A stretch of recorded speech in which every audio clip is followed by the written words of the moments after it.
nós temos mais uma entrevistada na linha. A Jaqueline é professora de Segurança Pública da Universidade Federal Fluminense. Boa tarde, Jaqueline. Não sei se é boa tarde ou boa noite, é boa tarde ainda. Boa tarde, Jaqueline. Tudo bem? Tudo bem. Jaqueline, o que você pode dizer pra gente? Qual é esse panorama? Você que deve estar acompanhando aí desde amanhã, a gente está insistentemente contando o que está acontecendo na Rocinha. Qual panorama você acha que vem daqui para frente? As tropas vão permanecer, entrar madrugada dentro? Olha, é muito difícil fazer esse tipo digamos assim, de previsão, por uma razão muito simples, não que seja impossível, porque até agora os governos estadual e federal não apresentaram em público, como é uma obrigação democrática, o plano de contingência. Tá? Então, o plano de emergência, um plano de contingência, de emergência, que informe todos os passos e preste contas à sociedade. Por enquanto, o que se tem é uma espécie de teatro, se preparando para a coisa real. O que a gente vê, né, pela televisão é o Exército caminhando normalmente, entrando normalmente, sem qualquer disposição tática mais clara, né, dentro da Rocinha. Tá certo? Então não fica muito claro o que é que se ambiciona, qual é a missão dessa operação, quais são os protocolos interagência, qual é a autorização onde começa e termina, né, a autorização de cada força, se vai ser apenas o Exército e a Polícia Militar, mas se envolve o Corpo de Bombeiros, a Polícia Estadual, Civil, a Polícia Federal e os demais meios de força necessários para que se tenha superioridade de meios e métodos. Então, por enquanto, que se tem uma espécie de espetáculo que busca dar uma resposta muito mais à sociedade mais ampla do que atender às necessidades concretas ali, né, na comunidade. Que problemas estão sendo enfrentados e qual a maneira tecnicamente superior, em termos táticos e logísticos, de atuar numa situação como essa. Né? E fica claro que não se tem integração, né, porque o tempo de espera para postar as forças de segurança na Rocinha em apoio, né, à comunidade, em defesa do ir e vir dos cidadãos, foram 5, 6 dias. Praticamente tem que combinar com o crime organizado, né? Como vai entrar? É isso que se espera? Quer dizer, a capacidade de presteza e de pronta resposta do Estado diante da emergência que põe em risco a vida dos indivíduos que entram e saem e que virem na favela. Jaqueline, boa tarde aqui, então, Edmilson. Está faltando planejamento e gestão. Boa tarde aqui, Edmilson Ávila. O que nós temos até agora de informação, enfim, foram as primeiras informações, logo no início, quando informaram ali que teria o cerco aí das Forças Armadas, seria isso, um cerco das tropas federais e que a Polícia Militar, enfim, entraria para fazer o trabalho, porque conhece, enfim, a região. Como é que você está vendo até agora essas poucas informações que chegaram e essa divisão de trabalhos? Então, essa divisão de trabalho é uma divisão absolutamente tradicional e clássica. Ou seja, as Forças Armadas, como não têm competências claras para atuação em policiamentos convencionais ou em operações especiais de emprego policial, com emprego policial, por uma necessidade básica, eles vão dizer, olha, a gente vai sim, mas a gente fica aqui no cerco. A gente complementa ou suplementa recurso de polícia, fazendo um papel de controle de fronteira, que é um pouco que o Exército faz com os meios que tem, os modos que usa, com os efetivos que dispõe, correto? Por sua vez, entrega à Polícia Militar, que teria vantagem de conhecimento de território, né, do perímetro e das dinâmicas criminais ali localmente situadas.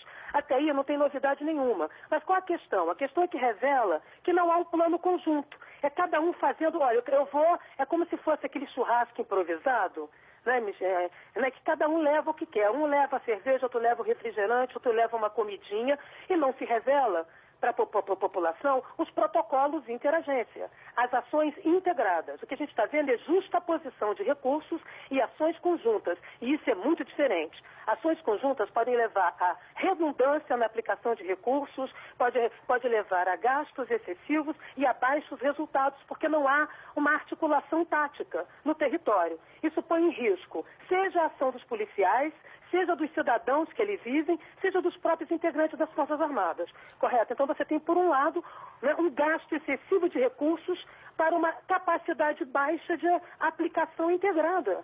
Né? Acho que a gente está aprendendo pouco, né, sobre como se atua de forma articulada de verdade. Né? O que nós estamos vendo é uma reprodução, né, e uma bateção de cabeça, uma reprodução do que já se faz, uma bateção de cabeça entre as instâncias decisórias, que se expressa ali no terreno, que se expressa ali na Rocinha, o que é muito grave. O que é muito grave, porque conta com a desinformação da população. Aliás, desinforma a população, retroalimentando o medo. Jaqueline, você acha que o resultado final será muito abaixo do esperado, enfim, para uma grande operação como essa? Olha, as operações, normalmente grandes operações como essa, respondem mais a apetites políticos partidários do que propriamente às situações concretas da criminalidade vividas ali na esquina por cada cidadão no Rio de Janeiro. Normalmente, governos com baixa popularidade e baixa legitimidade fazem uso de recursos espetaculares de segurança para produzir uma teatralidade, um efeito de que algo está sendo feito. No entanto, quando se faz operações especiais muito bem planejadas e bem construídas, ainda assim, os resultados são sempre pontuais. Porque o que elas fazem é cessar ou frustrar um dado evento, mas não impedir que ele aconteça e muito menos impedir que ele volte a acontecer, correto? Por isso não se usa cirurgiões plásticos para tocar band-aid, percebe? Para tocar band-aid, né, para trocar é necessário uma rotina, né, de segurança pública. O que produz segurança pública é algo chato, enfadonho, monótono, sem grandes novidades, que é um policiamento cotidiano, territorializado, com uma capacidade de pronta resposta, de aplicação de recursos, em menos de 10 minutos. Você não pode fazer a sociedade esperar, porque até o crime cruza os braços aguardando que a polícia chega. Aí vira o teatro operacional do depois que aconteceu. Correto? É isso que nós assistimos. Não tem uma ação antes e durante. A ação antes e durante fica quase que sempre com a polícia militar, que é uma andorinha sozinha, tentando fazer o verão da segurança pública no Rio de Janeiro. Então, uma operação integrada pressupõe o trabalho da Polícia Militar, da Polícia Civil, do Corpo de Bombeiros, da Guarda Municipal, do apoio da Polícia Federal e aí sim dos recursos logísticos e táticos das Forças Armadas, se necessário. Porque a gente assiste a um gasto milionário de R$1 milhão, no mínimo, por dia para empregar as Forças Armadas, que já gastaram em torno de mais de 30 milhões enquanto estão no Rio de Janeiro, quando, né, uma parte mais modesta desse recurso poderia servir para fazer, de fato, uma segurança pública cotidiana, igualitária, entre asfalto e favela no Rio de Janeiro. Tem que lembrar que as Forças Armadas no Rio vão ficar até dezembro. Isso vai custar R$150 milhões ao contribuinte. Com 1/3 disso se faz programas, né, de redução da violência, programas de otimização da inteligência e de capacidade de presteza e pronta resposta, né, dada ali ao cidadão na esquina, feito pelas polícias locais, pelas polícias estaduais. Como se vê, o interesse não é produzir segurança pública. O interesse é produzir espetáculos de alta visibilidade que possam agregar popularidade ou alguma legitimidade a governos, sim, esses sim, em crise, tanto estadual quanto federal, em termos da sua legitimidade e de sua credibilidade pública. Jaqueline, você acha que hoje o que aconteceu, a gente viu uma reação da polícia a uma coisa que explodiu mais cedo. O que você acha que efetivamente, então, deveria ter sido feito? É claro que há um problema anterior, né, de não ter uma polícia tão presente dentro da comunidade, mas a partir do momento que a guerra explode ali, o que você acha? Como seria uma ação mais contundente? Não é uma guerra, porque ninguém decretou a independência da Rocinha ao Estado brasileiro. Nós temos enfrentamentos de bandos armados. Como ocorre não apenas na Rocinha e nesse exato momento no Rio de Janeiro, em várias outras comunidades com a presença das UPPs. Né? O que parece assim, uma espécie de lógica concertada para produzir e maximizar pânico e justificar ações repressivas. O que eu quero dizer é o seguinte: sempre quando o Rio de Janeiro é pródigo em se fabricar crises pelo próprio Estado fabrica crise para produzir uma solução visível, provisória, que consiga agregar um pouco de legitimidade ou popularidade a governos sim em crise. Essa é a primeira coisa. O segundo, em que situações como essa, a polícia necessariamente vai entrar para impedir o tiroteio, para fazer cessar. Esse é o trabalho da polícia. Seja no asfalto, seja na favela. Frustrar ações que põem em risco a vida dos cidadãos, a vida dos próprios policiais e até mesmo dos recalcitrantes. Toda meta de polícia, em sociedades democráticas é baixa zero. É isso que dá o estado da arte da polícia, sua superioridade de métodos, em situações de alto risco. Por isso que a gente precisa da polícia e não do miliciano da esquina ou do fortão musculoso de ocasião. Correto? A polícia é superior porque ela é um corpo tático, capaz de agir de maneira integrada em situações de desvantagem. É isso que justifica a polícia existir. Se uma polícia não está sendo capaz de produzir esse resultado, então nós temos que rever o planejamento e a gestão, a doutrina da polícia, os investimentos ali feitos, para que ela melhor possa atender aos desafios colocados. Portanto, é trabalho convencional de polícia cuidar do território onde ela policia, fazendo cessar todas as dimensões, né, de risco a que a população está exposta. Né? Não tem nenhuma novidade na dinâmica de enfrentamento que está acontecendo agora na Rocinha. A novidade que tem é cada um querendo espetacularizar mais que o outro, porque estão batendo cabeça. Até poucas horas atrás, o ministro da Defesa estava batendo cabeça com o governador, com o secretário de Segurança. O que fica claro que não tem um plano de contingência. Cada um é o bloco do eu sozinho, tirando partido de sua visibilidade.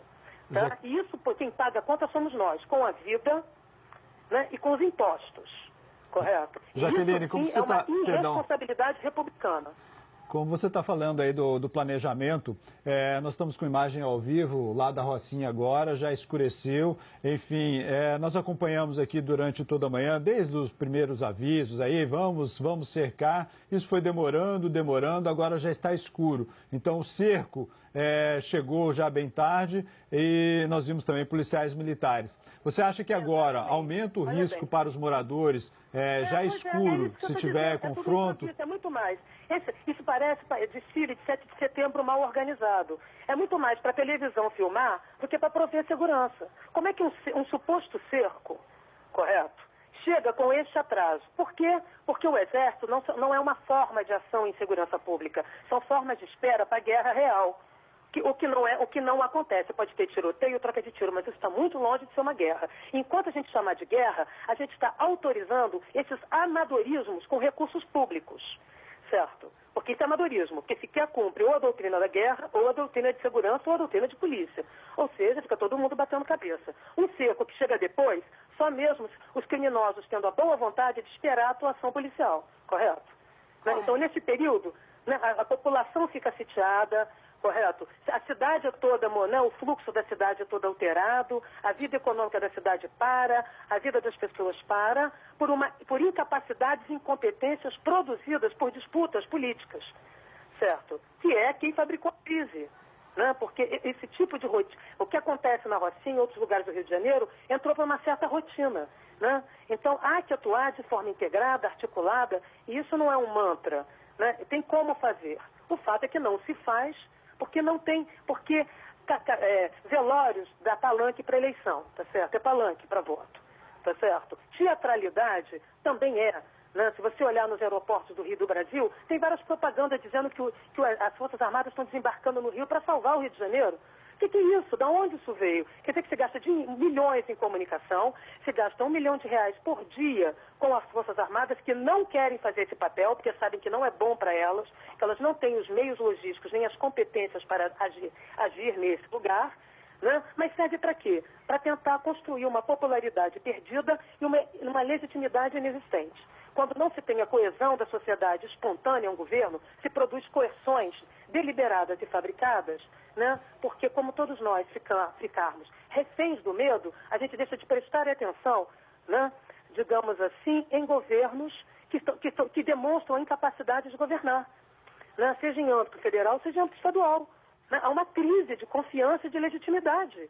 E isso altera a expectativa da polícia, a expectativa do crime, a expectativa da população e, evidentemente, a possibilidade de sucesso. Eu espero que essas articulações feitas ali produzam algum resultado de sustentação e garantia dos direitos da população que lá está e da vida dos policiais e dos integrantes do Exército. Porque, do contrário, o que nós vamos assistir é o que nós já temos visto no Rio de Janeiro nos últimos 30 anos. Né? A manipulação do medo e da violência para sustentar carreiras políticas sem credibilidade.